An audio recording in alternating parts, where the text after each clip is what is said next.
Pia uwepo wa ufalme ama wa ufalme wa giza. Tunaelewana? Lakini mahali ambapo pana ulimwengu wa nuru, pale utaona dalili zake ni nzuri. Tukasema tunda la Roho litaonekana, upendo utaonekana, furaha itaonekana, amani itaonekana, utu wema itaonekana, fadhili itaonekana. Sisi watu wa Mungu. Haleluya, haleluya. Sasa huko tulipita jana, leo tuna safari nyingine. Haleluya. Mwambie jirani yako, leo tuna hatua nyingine.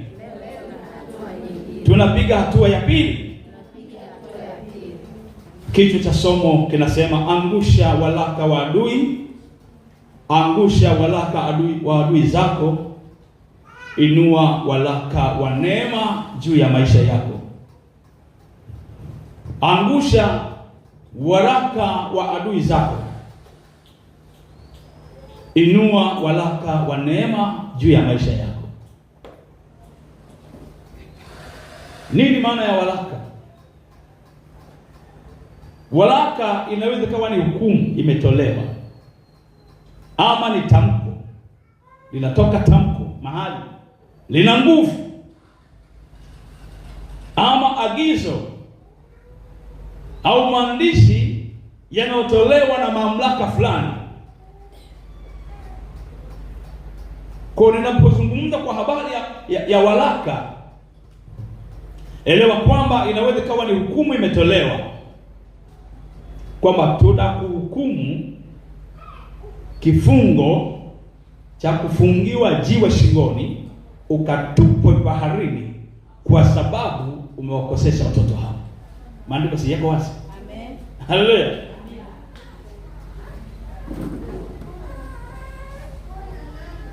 Maandiko yanasema atendaye dhambi ni wa nini? Ni walaka, ni tamko la kimbingu. Kwa hiyo ukitenda dhambi hauhitaji mtu mwingine akutamkie. Elewa tu kwamba kwa kuwa umetenda dhambi, wewe ni wa ibilisi kwa mujibu andiko la Mungu. Elewa. Takunielewe kwa habari ya waraka. Inawezekana haujaandikwa lakini umetamkwa.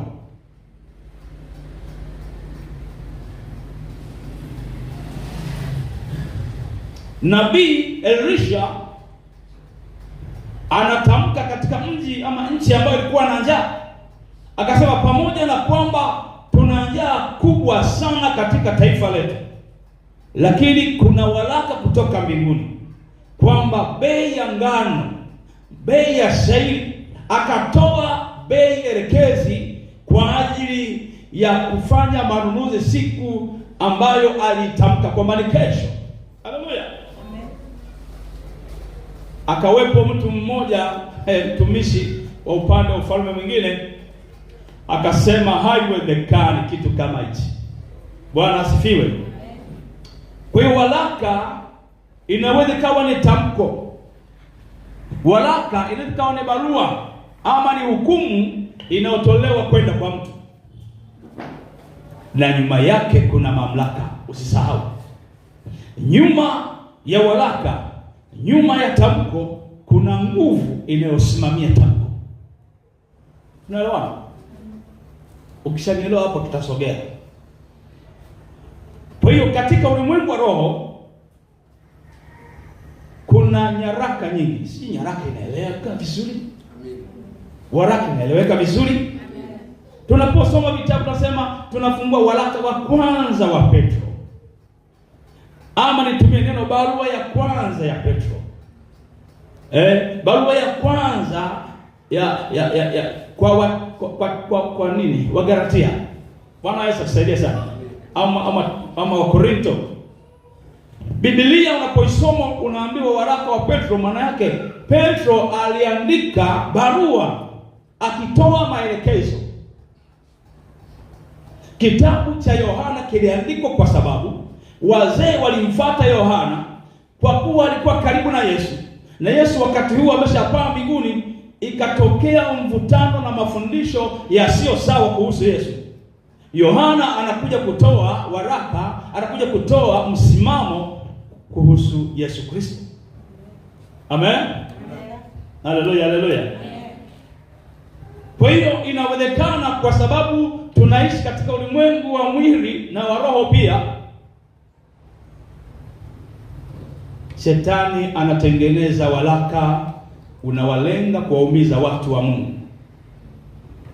Moja ya waraka ambao zinatengenezwa, inawezekana ukatengenezewa waraka wa laana, ukapitia kwa mzazi wako akatamka laana ikakupata kwa sababu vigezo vilitimia. Unajua laana isiyo na sababu haiwezi kukupata, lakini kama vigezo, masharti na vigezo yamezingatiwa, laana inakupiga. Bwana Yesu asifiwe sana. Lakini pia inaweza ikatamkwa, kaandikiwa waraka ikatamkwa kwamba huyu afungwe katika eneo 1, 2, 3, ni kama sehemu ya sadaka. Wakasema katika maisha yake huyu asipate 1, 2, 3. Ni agano limefungwa, waraka umeandikwa. Tunaelewana? Nilikwambia jana, katika ulimwengu wa giza kuna viumbe, na Mungu anapotaka kufanya jambo anamhitaji mwanadamu ama anahitaji kiumbe ambacho kimetokana naye akitumie ili kudhihirisha anachotaka. Shetani anapotaka kuleta waraka wa laana, ana wakala wake. Wapo waganga wa kienyeji. Waganga wa kienyeji ni mawakala wa Shetani. Umeelewa? Ukisikia nimeenda kwa fundi, huyo mtu ameenda kwa mtumishi wa Shetani. Tunaelewana? Yaani ni mwanadamu yupo mwilini, lakini pia yuko rohoni kwa ajili ya kuvuta mambo ya rohoni upande wa giza na kuyadhihirisha katika mwili. Watu wanachukua jina lako wanaipeleka kwa fundi, tena linaandikwa kwenye karatasi nyeupe, tena kwa maandishi ama wino mwekundu, na wakati mwingine ni makape. Halafu wanalikunja, wanatamka, yanatamka maneno, aidha linaenda kutupwa katikati ya bahari, ama linachomwa, ama linapelekwa linazikwa. Haleluya, haleluya. Amen. Bwana Yesu asifiwe sana. Amen. Zipo waraka nyingi ambazo zinatesa watu, lakini kwa semina hii kila atakayeshiriki atafunguliwa kwa jina la Yesu. Nasema utakuwa huru kwa jina la Yesu. Kwa hiyo katika ulimwengu wa roho kuna waraka za laana, waraka za vifungo, kuna waraka wa hukumu na mashtaka ya adui zidi ya maisha ya mtu. Ukisoma katika Biblia kitendo cha Yesu kwenda msalabani, alibeba laana zote, alibeba mashtaka yote, akakusanya nyaraka zote, zikagongelewa msalabani. Aliposhuka msalabani, tulishuka tukiwa tumekombolewa. Sema amen. Haleluya, haleluya. Lakini ukombozi huu ambao Yesu aliufanya unakuhitaji wewe ukubali. Unakuhitaji wewe umkubali aliyeleta ukombozi na kuishi kwa kanuni ambazo anakupa. Amen. Haleluya, haleluya. Ndio maana akasema usimtafute Yesu kwa ajili ya uponyaji, unachelewa. Wala uponyaji nini kinafuata? Lazima utafute kuenenda sawa sawa na agizo lake. Akawaponya wengi, na katika wengi akamwambia enenda zako usitende dhambi tena. Kuna maelekezo baada ya kupokea kile unachokitaka. Amen. Hata mganga wa kienyeji akikufanikisha anakupa maelekezo.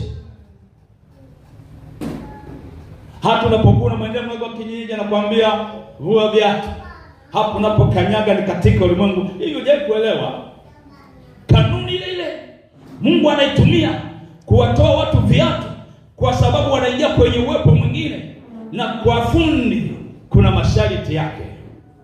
Nakwambia kalia kigoda, kalia kitu fulani, vua viatu, unaingia kwenye uwepo mwingine. Mshakanyaga tu hapo, tayari network imenasa. Anaanza kukupa mambo yako, anaanza kukupa habari zako, na hapo unamwamini. Yesu atusaidie sana. Amen. Wapo wanawake wengi ambao wameenda kwa hawa waganga wa kienyeji wakiwa na matatizo kadha wa kadha, mwisho wa siku wameamulia kuzaa watoto wanaofanana na waganga wa kienyeji, kwa sababu walipopewa masharti walikubaliana. Maana yale mawepo na utisho, ambaye ukikataa hapa unakufa sasa hivi, unadondoka. Kwa hiyo piga hatua mbili kidogo, kuna chumba kingine pale, kuna operation inafanyika. Wanawake, maana uadui ambao shetani aliusababisha katika bustani ya Edeni ilipelekea uwepo wa uadui kati ya mwanamke na nyoka, kati ya uzao wa mwanamke. Anaambia utazaa kwa utungu. Tunaelewana? Kuna uzao, kuna vita kati ya uzao wa mwanamke na nyoka, na eneo ambalo shetani anajitahidi kulifanyia kazi ni eneo la uzazi. Maana kanuni yake ni ile ile, kama alipomtafuta Musa akamkosa, akawatafuta wengine akawakosa, anamtafuta na mtoto wa tumbo lake. Akichomoka kwenye tumbo, kuna hatua nyingine anamtafuta. Yesu atusaidie sana. Amen. Pamoja na waraka hizi mbaya zisizo na faida kwetu, lakini pia kuna waraka wa neema. Haleluya. Kuna waraka wa rehema. Amen. Kuna waraka wa ushindi. Kuna waraka wa baraka. Kuna waraka wa baraka kutoka kwa Mungu. Haleluya. Kwa usiogope sana, lakini ni vizuri nikupitishe ili yajue mazingira. Haleluya, haleluya. Kwa hiyo kinachokamata maisha ya mtu ni aina gani ya waraka ameandikiwa. Kinachoweza kuendesha maisha ya mtu ni aina gani ya waraka ameandikiwa. Tunaona watu wa Mungu. Kuna watu wakifungwa gerezani, kila mtu ana aina ya kifungo. Huyu miezi 6, mwaka, miaka 2, 3, kifungo cha maisha.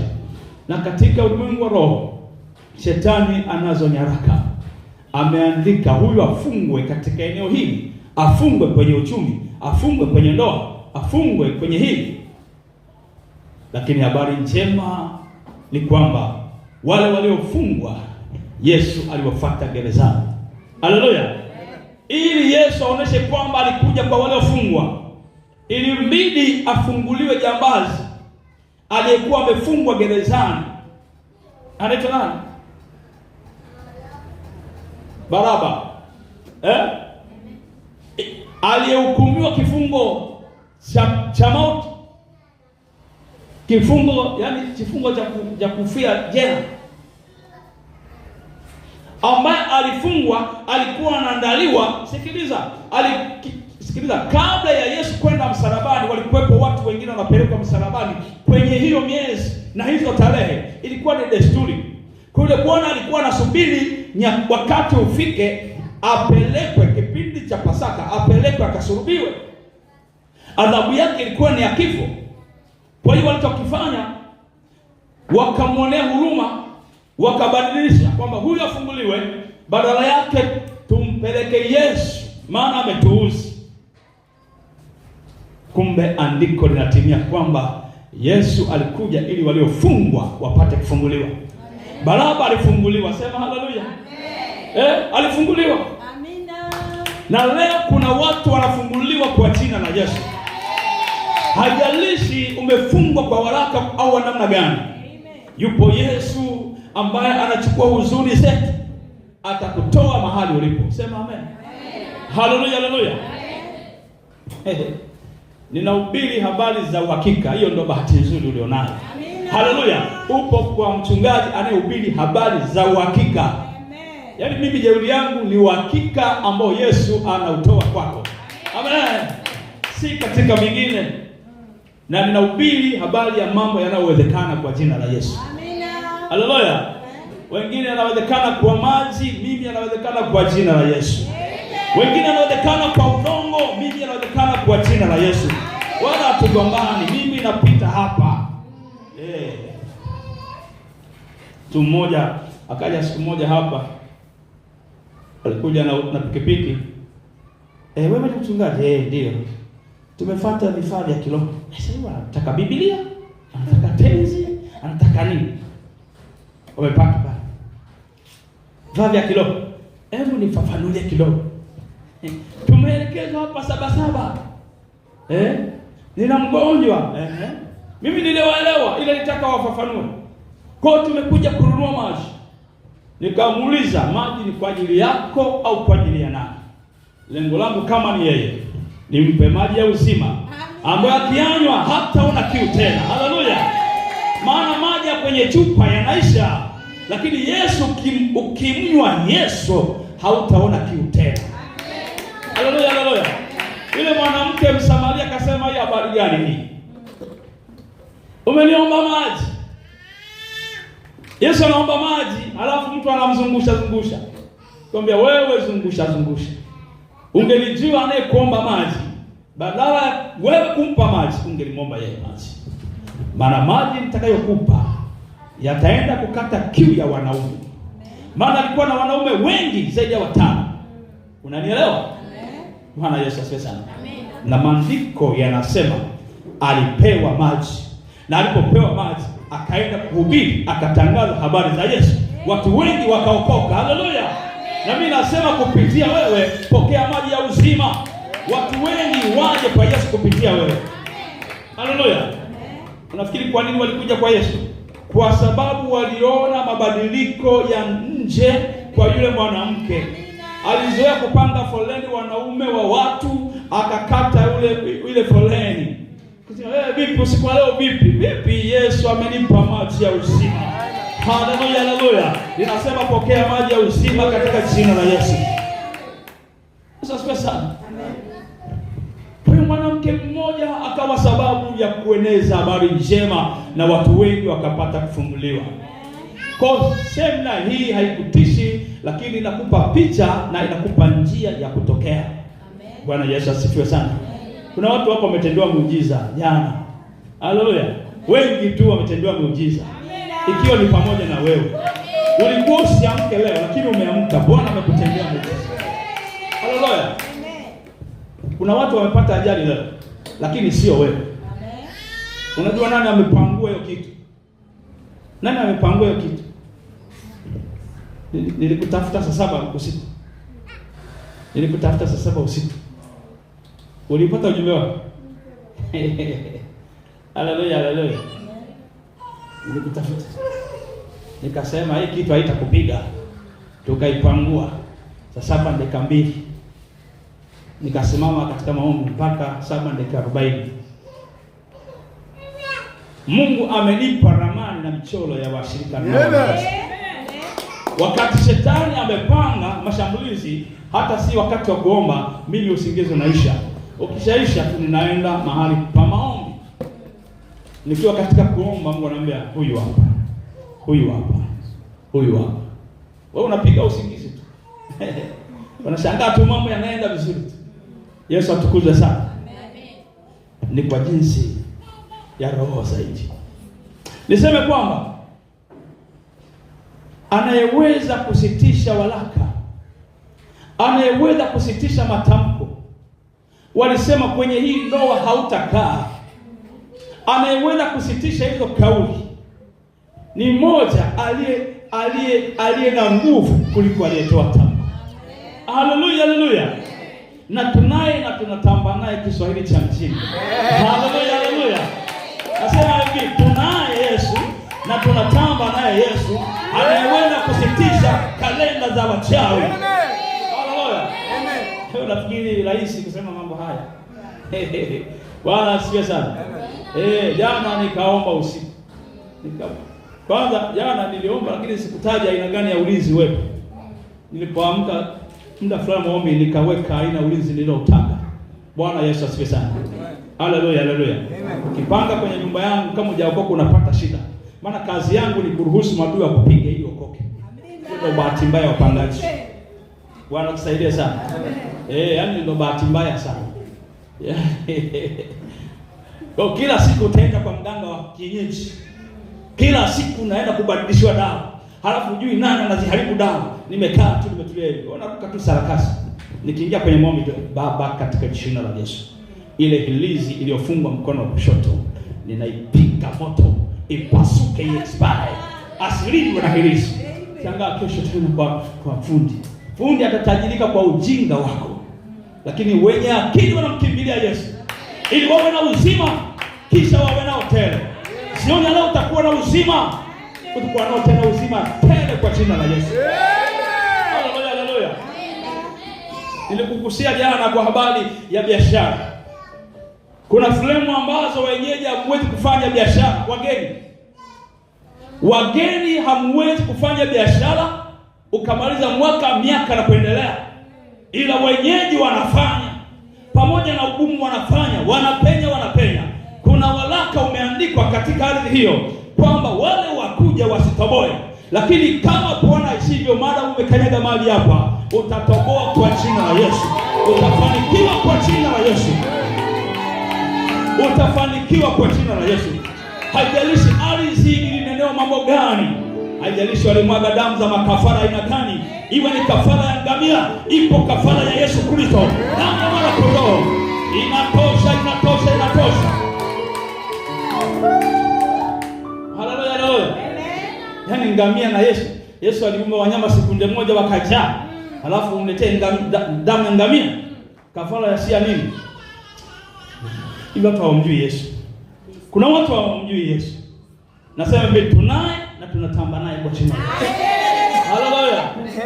Hapa mjini tutaheshimiana tu. Hapa mjini ni kibabe tu. Haleluya. Jaa rohoni, tembea kifua mbele. Ukishajaa rohoni, tembea kifua mbele. Hakuna atakayekugusa akabaki salama. Haleluya, haleluya. Kwa hiyo kunahitajika mwenye nguvu zaidi ambaye akushike mkono akutoe mahali ulipo. Bila kupata msaada huwezi kuchomoka. Hata waliotupwa katika ile shimo na nini lile la simba walionekana wangapi? Maana yake peke yao hawawezi. Walimhitaji mtu wanne awashike mkono. Na wanahitaji leo Yesu akushike mkono.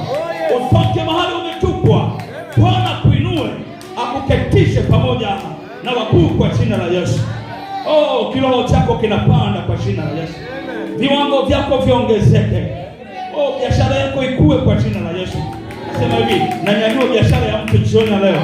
Ninanyanyua biashara ya mtu leo kwa jina la Yesu Kristo aliye hai. Ninanyanyua afya yako iliyo katika haja kudhoofika.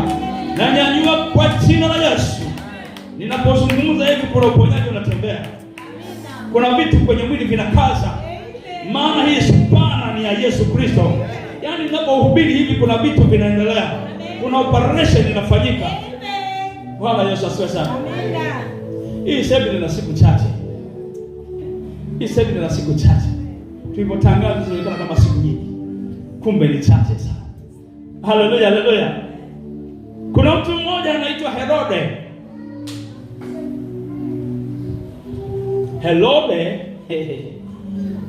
Herode alikuja kushituliwa na mamajusi katika Biblia.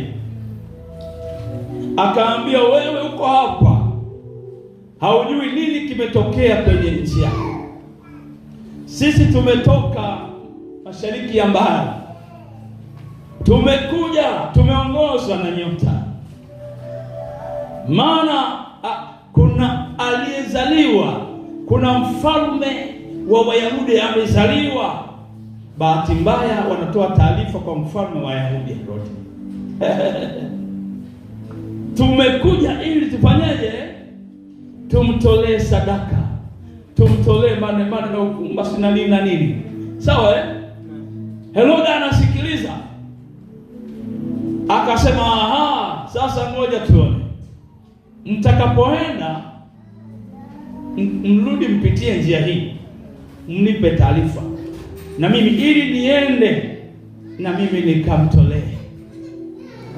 Ni mnafiki. Alikuwa na lengo la kumuua Yesu mapema.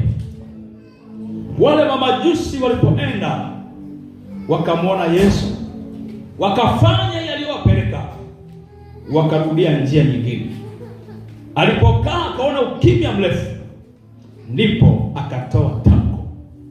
Huo ni waraka wa maneno kwamba kila mtoto aliye chini ya umri wa miaka 2 auawe. Na hakuwepo mtu wala kiongozi wa kuhoji, kwa sababu yeye ni kiongozi wa juu, ana mamlaka ya juu. Kinachotokea, wale wa chini ni kutekeleza.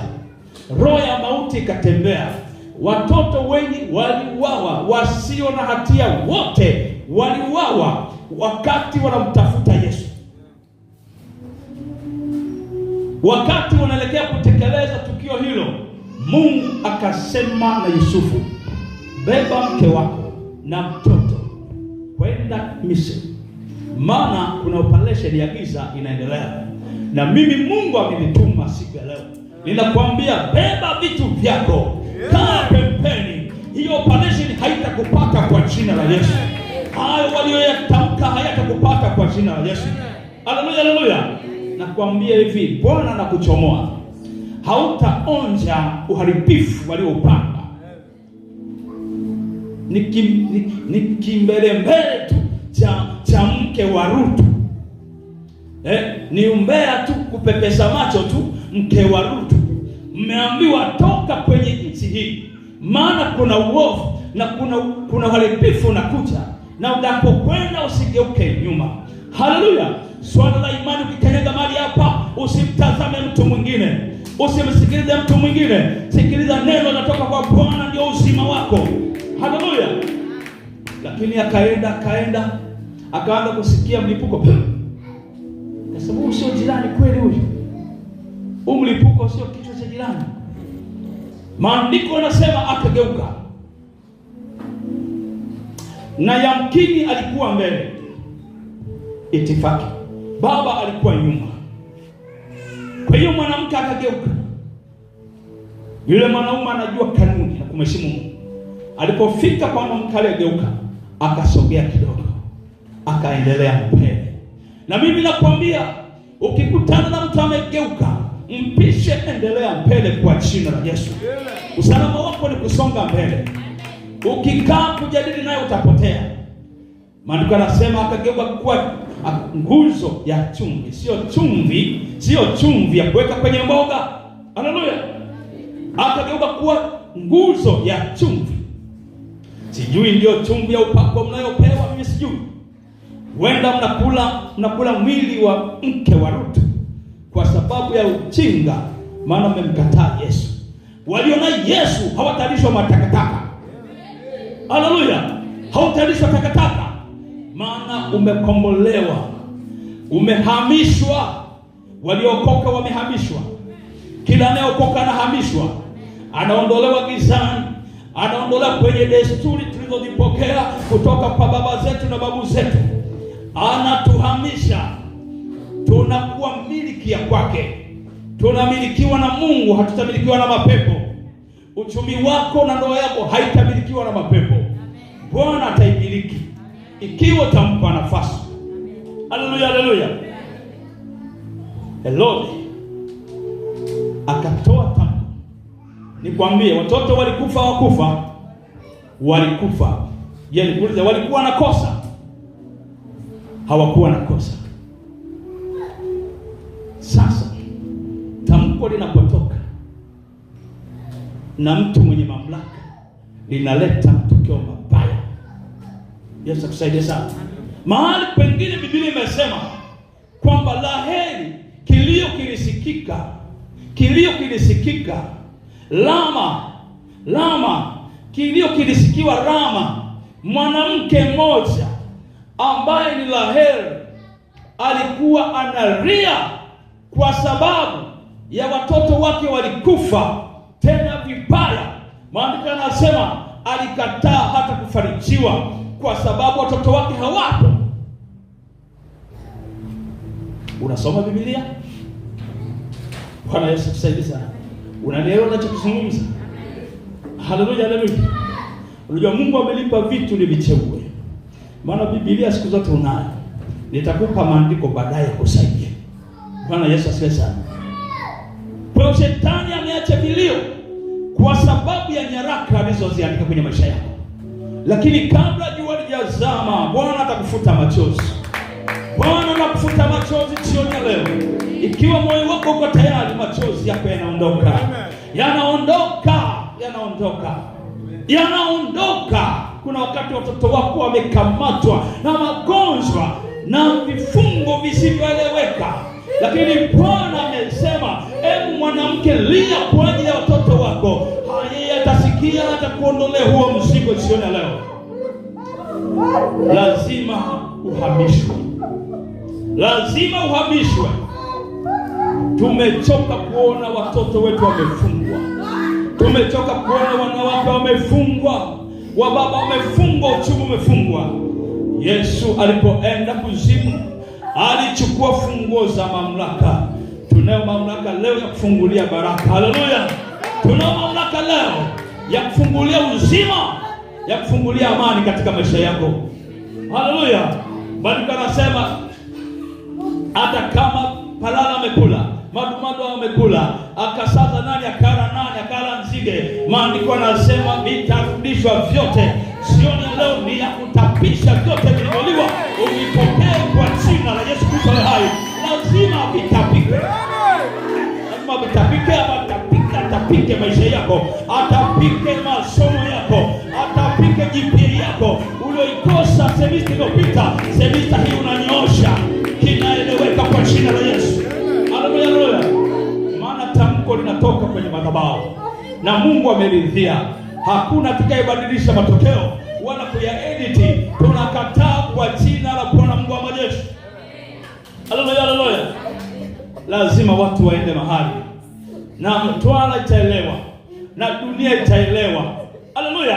Sikiliza, majitu yenye imani, haijalishi umekutana na maji machungu. Maandiko yanasema nabii alipoweka kijiti, maji alipokea uponyaji, akawa maji matamu. Nami nasema Mtwara uwe maji matamu kuanzia sasa kwa jina la Yesu Kristo hai. Uwe maji matamu kuanzia sasa kwa jina. Sikiliza, Musa alitokeza maji kwenye mwamba.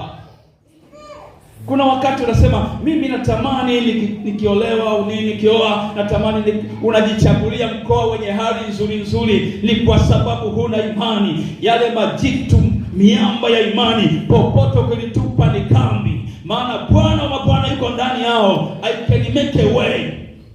Haleluya. Unaweza kufanya njia. Haleluya. Madam kuna oxygen, ipeleke popote palipo na oxygen. I will survive. Sitakufa kwa jina la Yesu. Nipeleke mahali popote madam kuna oxygen. Na hata mkiitoa, Mungu aliyefanya oxygen atanipa ya kwangu.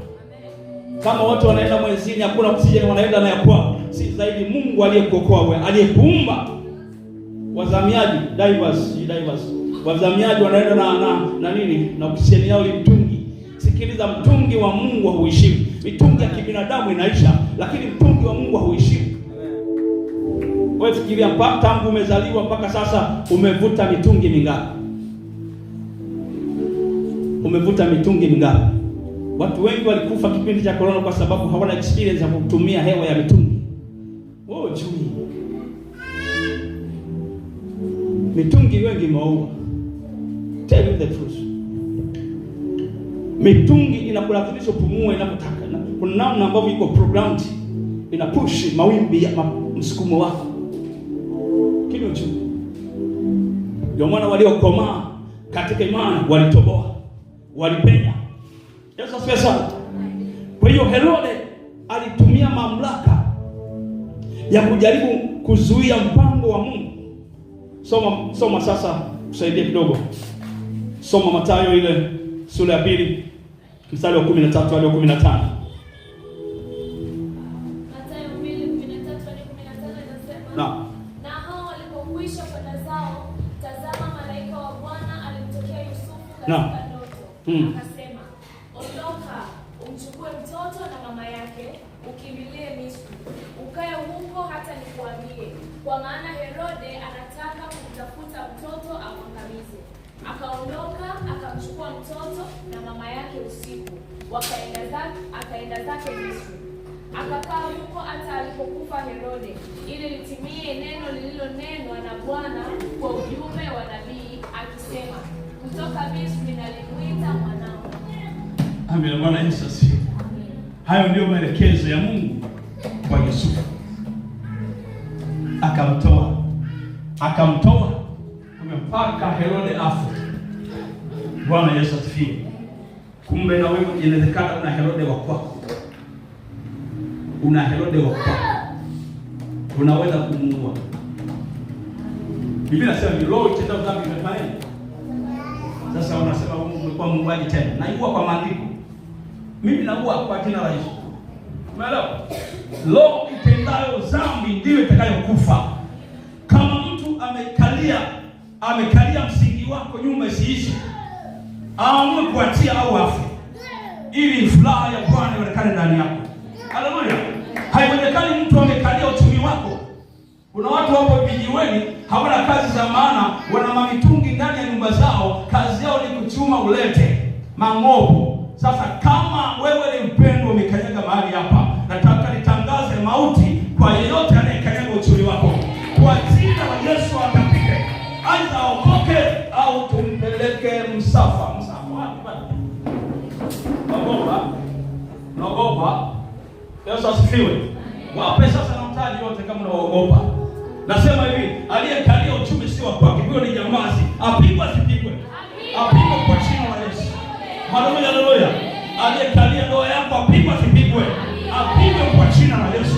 Nasema apigwe kwa jina la Yesu. Apigwe kwa jina la Yesu. Aliyekamata uchumi wako apigwe kwa jina la Yesu. Yesu, maandiko yanasema alipita katikati yao. Unapokea neema jioni leo ya kupita katikati yao. Hakuna atakayezuia kwa jina la Yesu. Walitaka kumkamata Yesu akapita kibabe. Maandiko yanasema alikatiza pale, wakitaka kunyosha mikono wote walipigwa pao wakaanguka chini. Nasema hivi, wote wanaokuvizia wataanguka chini jioni leo kwa jina la Yesu.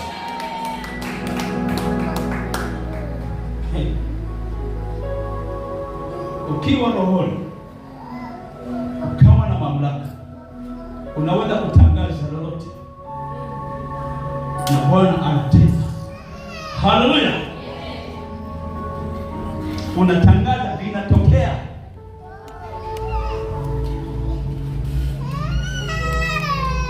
Kwa hiyo Yusufu akaenda Misri. Tunaelewana? Mpaka Herode afe. Je, Herode alikufa? Alikufa. Yule Herode alipokufa, Herode ni cheo. Kulikuwepo na kiongozi ambaye nafasi yake ni Herode, ni kama mkuu wa wilaya, tuseme DC au RC. Kwa hiyo alipokufa akawekwa mwingine, tunaelewana, ambaye Yesu alipokuja yule mwingine akaja akaendeleza mchakato. Shetani ni roho inayopokezana na viumbe vingine ili kuendeleza maovu na uharibifu. Bwana, unajiuliza kama Herode alikufa, huyu Herode mwingine alionekana ni wapi? Hiki ni cheo. Bwana Yesu asifiwe. Haleluya, haleluya. Lakini huyu Herode alikuwa na nidhamu kidogo.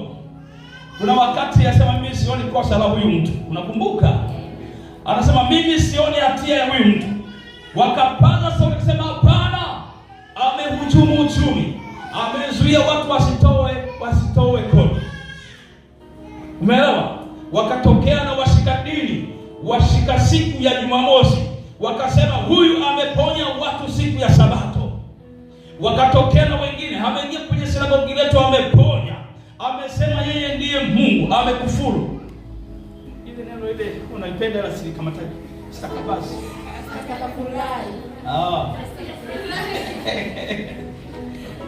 Kwa hiyo Herode akasema mimi sioni hatia juu ya huyu mtu.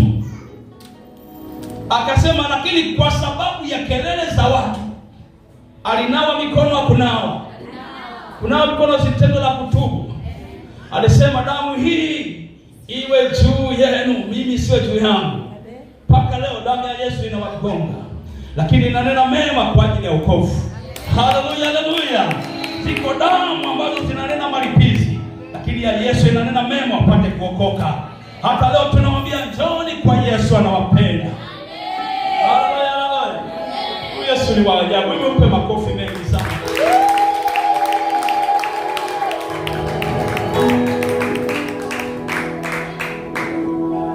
Huyu Yesu ni wa ajabu sana.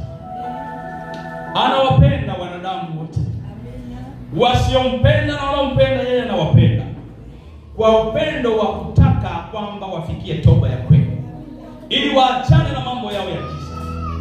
Alipopelekwa msalabani, alipelekwa kwa viboko, mijeledi na mateso mazito.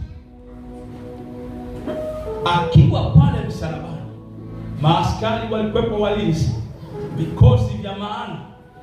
Lakini alipokata roho, maaskari walipiga sauti, wakasema huyu hakika alikuwa nani? Walipokea wokovu bila kujua. Haleluya, haleluya. Maana wokovu unakuja kwa kukiri. Walipokiri huyu hakika ni mwana wa Mungu, walipokea neema ya wokovu. Hata kama walitesa, lakini walipokimbia kwa Yesu anawasamehe. Hata jioni ya leo inawezekana hujapata wokovu. Utakapokimbilia kwa Yesu utapokea wokovu. Utapokea rehema. Hata kama ulitenda dhambi gani, ukija kwa Yesu anasamehe muda huo. Wala haina muda. Wachungaji ndio tuna adhabu zetu kama miezi 4-5. Ni wachungaji. Ila Yesu anakusamehe mara moja. Umeelewa? Ila sisi binadamu tunakuweka pembeni kwanza kwa matazamio. Ameacha. Ila Yesu anajua hili jamaa limeacha 100%. Haleluya. Leo nataka niwaite mbele wanaotaka kuacha 100%. Haleluya, haleluya. Kama uko tayari kuacha 100%, Yesu na kurehemu. Yesu asikie maombi yako. Yesu asikie dua yako. Ibaki taratibu za kibinadamu. Bwana Yesu asifiwe sana. Haleluya. Kuna Biblia imeandikwa miezi 3. Mtu atende mwaka mmoja. Yesu anawaita, njooni kwangu. Hata kama umetoka kuua sasa hivi, ukija kwa kumaanisha kwamba Bwana, sitaki tena, nimeacha, naomba unisamehe, Yesu anakusamehe. Mambo haya hayawezekani kwa jinsi ya mafundisho ya dini yako na mapokeo ya dini yako na mafundisho, kwa sababu haumfuati Yesu. Yesu alipoingia katika nyumba ya Zakayo, sema Zakayo. Zakayo mtoza ushuru, si ndio? Mwizi, anabambika, anatoza mara 2. Wakaanza kutukana, ameingia kwenye nyumba ya mnyang'anyi, ameingia kwenye nyumba ya mtoza ushuru. Lakini Zakayo alitengeneza na Bwana. Haleluya, haleluya. Siku ile ile tena alimwambia, leo wokovu unaingia nyumbani mwako. Sio baadaye, ni leo wokovu unaingia nyumbani mwako. Na nasema ukimpa Yesu nafasi, wokovu unaingia nyumbani mwako. Unaingia kwenye biashara yako. Utaokolewa na uharibifu. Hautapata tena hasara kwa jina la Yesu. Maana wokovu unaingia nyumbani mwako leo. Haleluya, haleluya. Mimi niko kinyume sana. Niko mbali sana na mataratibu unayojua wewe. Haleluya, haleluya. Sasa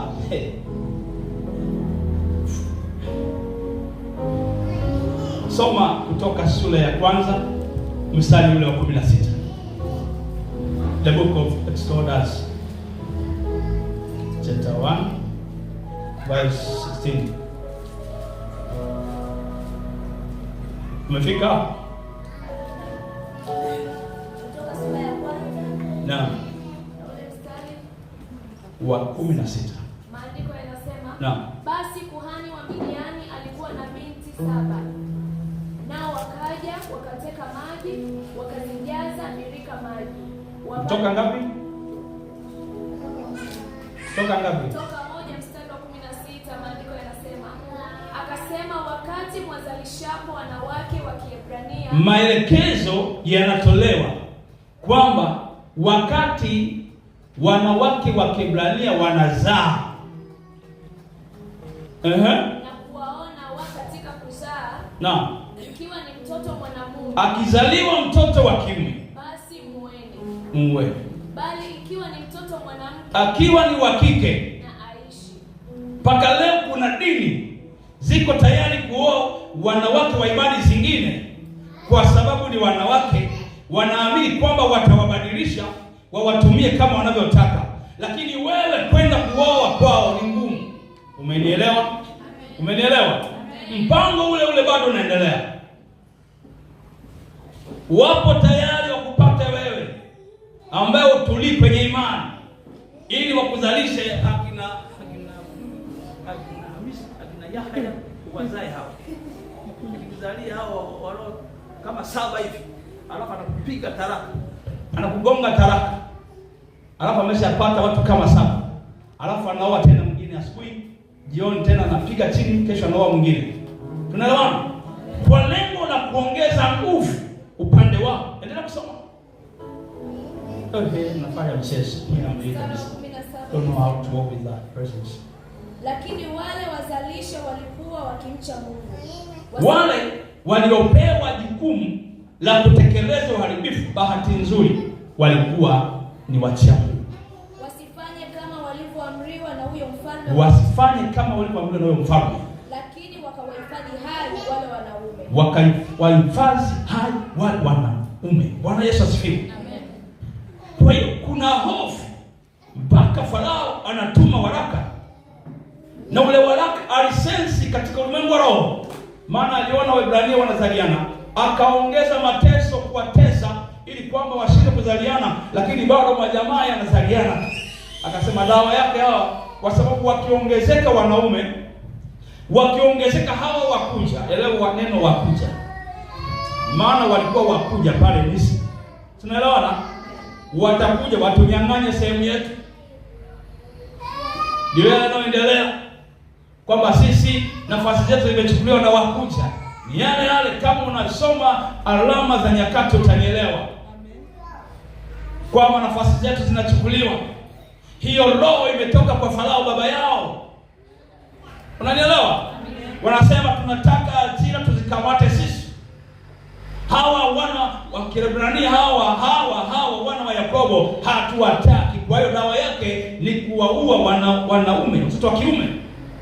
Na ule mpango ulipangwa akamatwe Musa, maana katika ulimwengu wa roho walisensi kuna ni giant linazaliwa. Haleluya.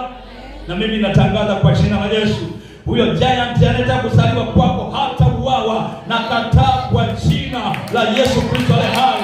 Hiyo biashara yako kubwa haitakufa kwa jina la Yesu. Amani yako haitaondoka, furaha yako haitaondoka, maana Bwana yuko upande wako. Haleluya. Walitangaza kuua watoto wa Kiebrania, wakajikuta wao ndiye wanamlisha maziwa, wanamlisha chakula. Haleluya. Mungu akiamua adui zako atawaamuru wakubariki. Haijalishi wana ugoro kwenye meno, watakurisha. Akili yako ifunguke. Haleluya. Ili ujue kwamba Mungu anaweza kukubariki kwa njia yoyote, kupitia mtu yoyote, mahali popote, bila kujali itikadi yoyote. Tunaelewana? Ila wewe kwa sababu ufahamu wako ni mdogo, unawaza siku ukibarikiwa kwenye kiwanda chako utaajiri wale mtupu. Ndio maana biashara zako zinakufa, kwa sababu unashindwa kuajiri watu wenye uelewa, wenye akili, ili wakuzalishie. Sikiliza, wafalme waliwateka kina Daniel, wakawaita kwa sababu waliona wenye akili kubwa, wakawasogeza kwenye ufalme ili wawashauri, na mambo yakaenda vizuri mpaka wale miungu nini wakaondolewa. Daniel akapanda cheo, Yusufu akasogezwa kwa Farao, akawa waziri mkuu, ingawa hakuwa wa itikadi ile. Mji ukapona. Amen. Ila wewe bado hujafunguliwa hapa. Sioni ya leo Yesu akufungue. Ufahamu wako ufunguliwe. Mimi nimewahi kuwa na secretary kwa upande wa mtu bi mdogo, unasema nilikuwa nao na biashara ilienda na mambo yalienda vizuri. Haleluya. Ni uelewa tu. Usifungiwe ndila, usiamini. Hapo hakuna ndila, hapa ni business. Haleluya. Hapo hakuna ndila. Kuna ndila? Ni biashara. Yesu anadaiwa kodi, Mbona hakusema mimi ni wa rohoni? Akamwambia Petro, tunadaiwa kodi. Nenda kavue samaki. Nimeandaa. Yule samaki yule utakayemvua ana kitu kwenye tumbo lake. Kama samaki walikula baada ya msitu, ninachojua walitoa kitu ndani yake. Wakauza, wakalipa kodi. Na maelekezo ya kodi, unalipa kwa ajili ya master. You pay first for the master. Unalipa kwa ajili ya Bwana. Hiyo tafasiri yake ni zaka. Akalipiwa kwanza Bwana, alafu na kina Petro kilichobaki nilipo nao wakalipa kodi. Wewe ukipata cha kwako unaanza na nani? Unaanza na Petro kabla ya Yesu. That's the mistake. Hiyo principle umekosea. Bwana asifiwe sana. Amen. Haleluya, haleluya. Nilikuwa namsikiliza leo Zaka Likakobe, askofu wa Full Gospel. Anasema kama utoe zaka, toka, mlango upo wazi. Kwa sababu mimi siuzi chochote ili nipate maisha ya kuendesha kazi ya Mungu. Maana wanaouza ingalau wanapata kidogo, maisha yanaenda. Lakini sisi tunaotegemea Bwana afanye kupitia wewe, alafu Bwana anafanya kwa kutoa, get out. Ili nijue kwamba nina watu wachache wanaoweza kutenda sawa sawa na agizo la Mungu. Haleluya. Sio wanakuwa na majitu mengi yanakutia pressure. Get out. Haleluya. Ili nijue kwamba bado na kazi ya kusugua magoti. Mimi ninapoona hivi najua tayari Mungu ameleta watu. Kumbe watu kama miti. Muulize jirani yako, wewe ni mtu au mti? Amesemaje? Ni mti.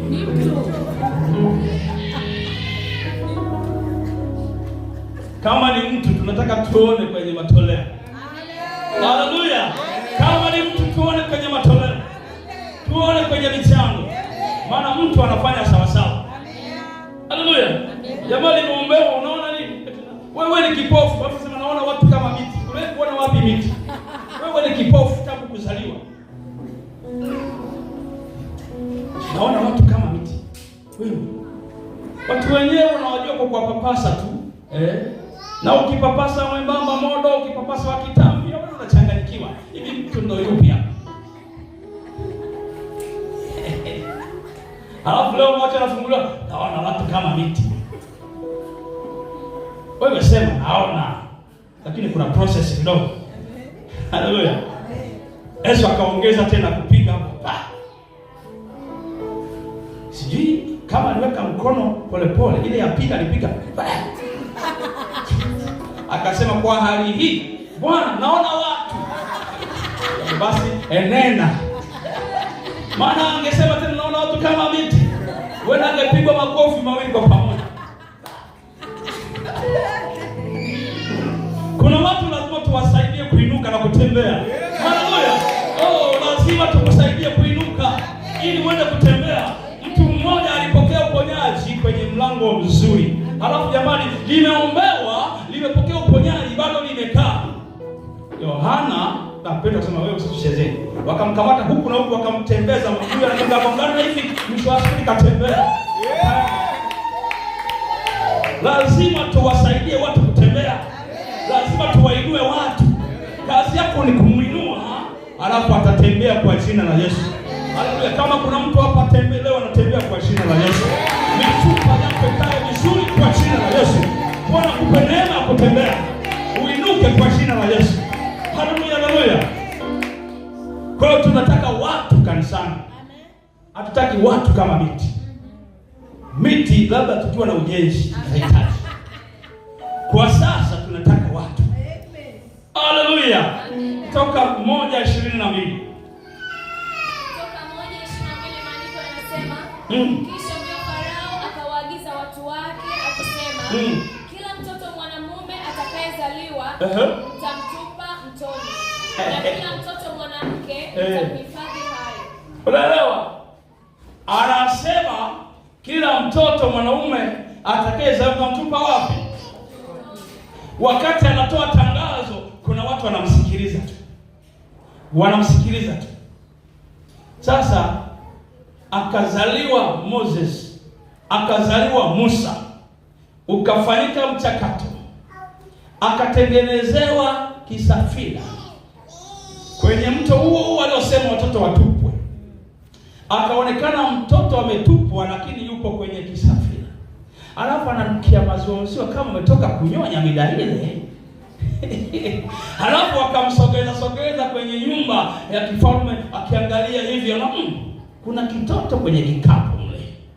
Wale binti Farao wakaingiwa huruma, wakasema mbona naona kama mtoto.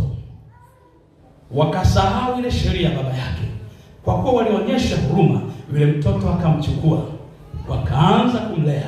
Wale walioegesha mtego wakasema sasa huyu mtoto mchanga, na kuna wanawake wa Kiebrania hapa, tumetoka kuwaua watoto wao wa kiume, unaonaje tumlete mmoja aje awe mtumishi atusaidie kumnyonyesha mtoto? Sikiliza, Musa hakunyonya maziwa mengine, aliendelea kunyonya maziwa ya mama yake. Haleluya, haleluya, haleluya, haleluya. Mimi nakwambia katikati ya adui kuna njia. Katikati ya mateso kuna njia. Katikati ya makwazo kuna amani. Haleluya, haleluya. Wewe ni kusonga mbele kwa jina la Yesu. Sasa kama unavyojua wafalme wanapenda watoto wao mabinti, atafanyaje? Maana mtoto amezaliwa hana dalili ya kwamba ni Mwebrania au ni Mmisri. Tunaona wanalazimika kumlea. Kumbe ni mpango wa Mungu, amempeleka Musa alelewe katika nyumba ya Farao, ili baadaye aje wakomboe wana wa Israeli, akiwa na uzoefu wa namna ofisi ya Farao inavyofanya kazi. Wakati huo Musa alikuwa hajui. Na Musa kabla hajaondoka kule alifanya tukio la ajabu, aliua mtu mmoja, si ndio? Alafu wakati Mungu anamtokea, anampa maelekezo, nenda kawaokoe wana wa Israeli, maana kilio chao nimekisikia, mateso yao nimeona, wanateswa kwa mikono ya wasimamizi. Musa pamoja na kusema kisingizio, mimi siwezi kuongea, alikuwa anakumbuka nimeua, nikionekana kule watanidaka. Kwa hiyo alikuwa anajaribu kukwepa. Na mimi nakwambia usikwepe kazi ya Mungu kwa kutafuta kisingizio. Haleluya. Mungu akamwambia, haina shida, kama huwezi kuongea vizuri nitakupa mtu Haruni atakusaidia. Amen. Akakosa sababu nyingine. Akasema sasa wataniaminije mimi?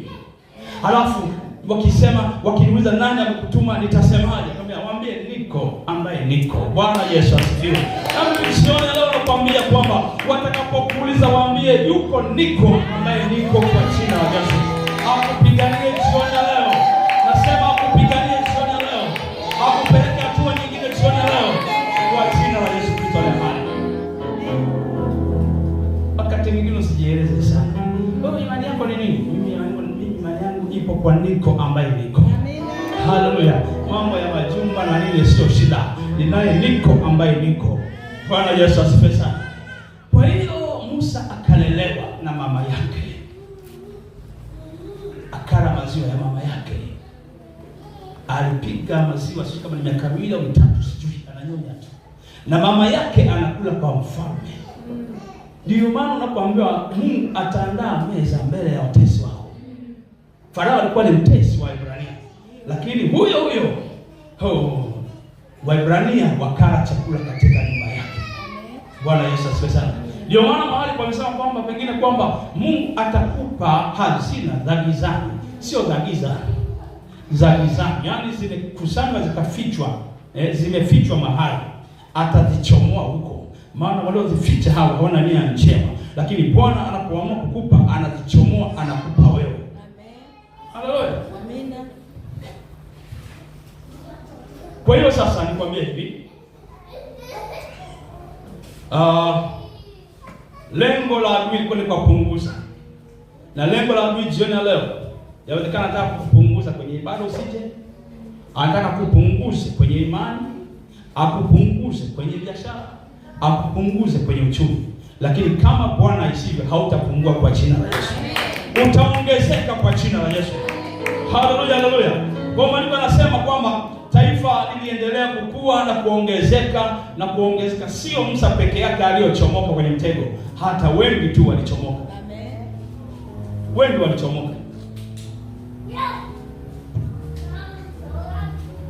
Sasa mpango wa Herode wa kuwaua watoto na mpango wa Farao wa kutaka watoto wauawe lilikuwa ni tamko, lakini ambalo linakinzana na tamko la Mungu. Soma ile Mwanzo 1:28. Tuone tamko la Mungu ambalo ndio liliwabeba akina Musa, liliwabeba na lilimbeba na Yesu. Mwanzo 1:28 inasema, Mungu akawabarikia. Mungu akawaambia, zaeni mkaongezeke, mkaijaze nchi na kuitiisha, mkatawale samaki wa baharini na ndege wa angani na kila kiumbe chenye uhai kiendacho juu ya nchi. Amina. Kwa hiyo bila kujua anatoa waraka, anatoa hukumu kwamba wauawe, lakini waraka wa Mungu ni kwamba mme na mke wakazae waongezeke. Bwana asifiwe. Kwa hiyo mahali ambapo shetani ametangaza mauti kwenye tumbo lako lisipate watoto, tunaandiko Mwanzo 1:28 unamwambia Mungu amesema nikazae tukaongezeke. Bwana asifiwe sana. Kwa hiyo naita ongezeko kwenye tumbo lako. Ninaita ongezeko kwenye tumbo lako. Amen. Haleluya. Alafu wanaume wanakausha, nafikiri aliwahusu. Ile ongezeko na wanaume linawahusu. Haleluya, haleluya. Unajua kwenye ndoa kama mwanamke hajazaa, mara nyingi anaangaliwa mwanamke. Si ndio? Anaangaliwa nani? Mwanamke. Hawaangalii mwanaume. Na wanaume na wengine wana matatizo, wamefungwa, lakini kwa neema ya Bwana, kwa kuwa wanatufuatilia, kwa kuwa wanasikia, wapokee neema ya kufunguliwa kwa jina la Yesu. Haleluya. Unajua kabla sijakuoa wewe nilishazaa watoto. Sio kipimo, sio guarantee. Wewe umepigwa watoto wao sio kwa. Wewe umepigwa watoto sio wa kwako. Ulibarikiwa tu. Nenda kwenye vipimo. Vikishindwa hivyo njoo kwenye vipimo vya Roho Mtakatifu. Amen. Hichi ndio cha mwisho. Hapa ndio rufaa. Haleluya. Yaani hii ndio rufaa. Baada ya kwenda India, hapa ndio rufaa. Bwana asifiwe sana.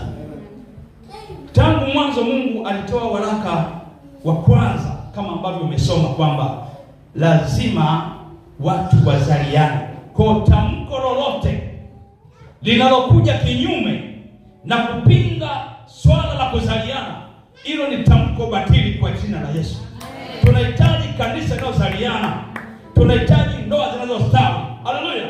Tamko lolote linalozuia ongezeko kwako, hilo ni tamko batili kwa jina la Yesu. Tunalo tamko la kuongezeka sawa sawa na Mwanzo 1:28. Unapoenda kudai haki mbele za Mungu, nenda na vifungu. Peleka vifungu. Amen. Usipeleke malalamiko. Kienda mahakamani na malalamiko, unaweza kupelekwa selo kwa sababu unapiga kelele. Peleka vitu vyenye ushahidi vilivyo wazi. Haleluya. Kwa hiyo ongezeko ni kuijaza nchi. Amini mpango wa Mungu ni kuijaza nchi. Shetani anasema hakuna kuzaliana. Maana yake yupo kinyume na nini? Na waraka wa Mungu. Na Mungu ametaka tutawale uumbaji wake. Hili nao ni andiko kubwa sana kwa watu wapiganaji. Kwamba tumepewa mamlaka ya kutawala viumbe vyote. Viumbe, elewa. Yaani kuna ile nani nini ile? Biology. Nani? Living. Yes. Na yaani vyenye uhai na visivyo. Iwe ni mawe tunayatawala. Sawa eh? Hiyo vinaweza kusema au haiwezi kusema. Tunavitawala. Vinavyoonekana na visivyoonekana tunavitawala. Kwa hiyo unaposimama mahali, unapofika mahali penye maombi, nenda mbele za Mungu ukiwa jasiri. Kwamba ninayo mamlaka. Acha tu ile ya Wakolosai 1:13. Hii Mwanzo 1:28 watu walikuwa hawajui kwamba unaweza kaingia nao kwenye maombi. Lakini leo umejua unaweza kuingia nao kwenye maombi na ukadai vitu ambavyo vilichukuliwa vikarejea. Kwa hiyo ndio maana Farao sasa alipoamuru watoto wa Kiebrania wauawe, alikuwa anapinga agizo ambalo Mungu tayari alikuwa amelitoa kwa watu wake kwamba wazae na kuongezeka. Haleluya. Walaka wa Mungu unasema zaeni mkaongezeke. Walaka wa Farao unasema watoto wa kiume wauawe. Upi usimame? Na mimi nasema shetani jioni leo anasema kwamba usiendelee, usiongezeke, lakini Mungu anataka ongezeko kwako. Haleluya, haleluya. Lakini mwisho wake walaka wa Farao haukushinda. Mwisho wa jambo hili walaka wa Mungu ulishinda. Na ninasema jioni ya leo, alichoandika Mungu kitashinda. Walichoandika wanadamu kinashindwa kwa jina la Yesu. Hakitainuka tena kwa jina la Yesu. Haleluya, haleluya. Simama hapo ulipo. Je, kuna neno gumu lolote usilo liweza? Tazama, tazama, wewe ni Bwana,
ukiwa umefunika macho yako